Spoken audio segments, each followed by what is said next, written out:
6 weeks ago, I met my last love. By last, I don't mean latest. I mean my first and final one. Paul and Jean Medill and Annie Ainsley for Dwight Billings, please. Well, I met him through Jean. Jean collects people like a velvet evening wrap collects lint. I've always been the fifth wheel on the wagon, so that night was nothing new. Or so I thought. Would you give the man your hand? I walked down the longest hallway I'd ever seen. And suddenly you turn to your left and come down steps onto the floor of the drawing room.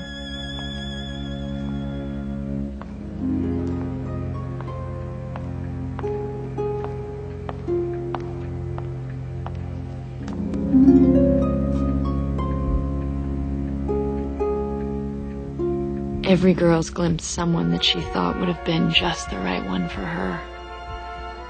The moment that I saw Dwight Billings, I knew he was it. My God, is there an end to this all? Dwight. How lovely to see you. Jean. How are you? Paul. This is Annie. Hello, Annie. Hello. I've missed you. We were beginning to think you'd become a recluse. Now, Jean, don't let's start on that again. Thank you, Luther. I've heard so much about your lovely home, Dwight, and I must say it lives up to every word. How did you ever happen to get a hold of it? An aunt. The right kind. Old and rich. Fond of me. Dead. She owned the place forever, and when she died 2 years ago, I found it on my hands. Now, why don't I ever find things like that on my hands?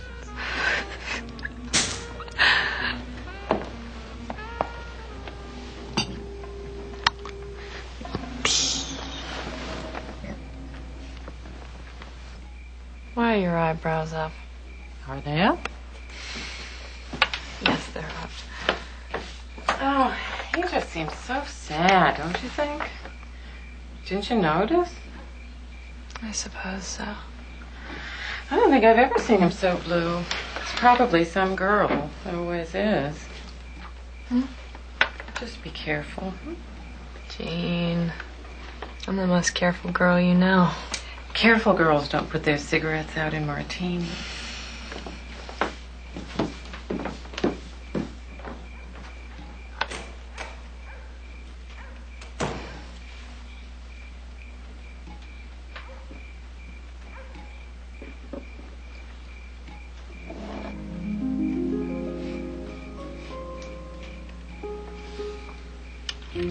It was some girl, all right.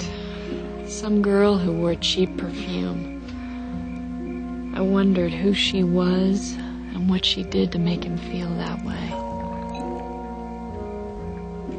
I didn't have to wonder for long.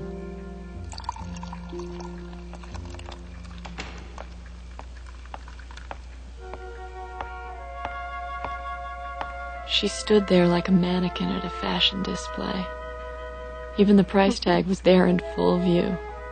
It was inscribed, to the highest bidder, anytime, anywhere. Billy! They have the worst taste in women. All of them. Who is to explain their taste in women?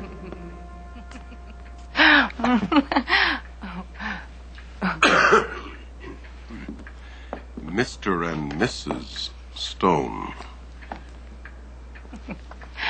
I wanted you to meet my very new husband. Well, just breaking in, really. You two should know each other. Don't be bashful. Shake hands. Harry, Dwight. You're a very lucky young fellow. I feel like I know you already. I've heard so much about you. It's very kind of Burnett.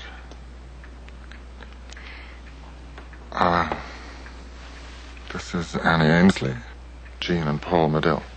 Very pleased to meet you. The pleasure's ours, I'm sure. Hello. Luther, some champagne for Mr. and Mrs. Stone. I'd rather have my usual, Luther.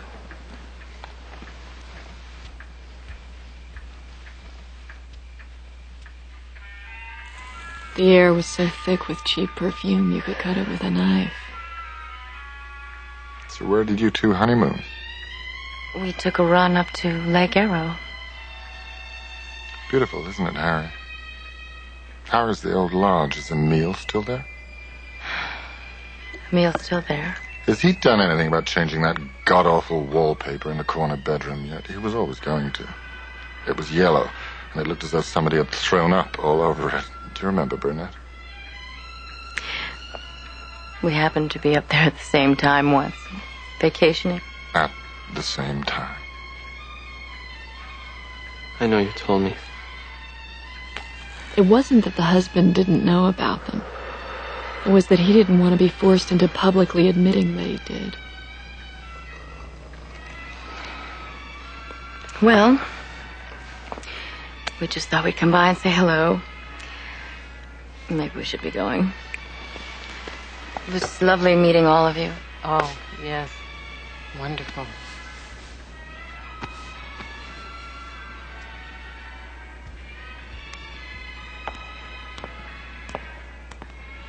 Good night, Billy. So long. Well, it's getting late. We should go too. Yeah, just look at the time. Sure you don't want a refill? Billy, would you please speak to Luther? He refuses to give me my coat. Luther, is that Mrs. Stone's coat you're holding? Of course it's my coat. Read the label in the lining and see what it says. Miss Burnett Brady. Ah, yes. Miss Brady. Oh, come on. Are you serious? Take this with you. Use it. What? I'll call and make a quick appointment, and then the whole thing will be over in no time. Why would I need a divorce attorney? This isn't funny. I'm not trying to be funny. Is Luther going to give me my coat back or not? Come back for the coat, Burnett. It'll be here, waiting for you. Why don't we be consistent about this?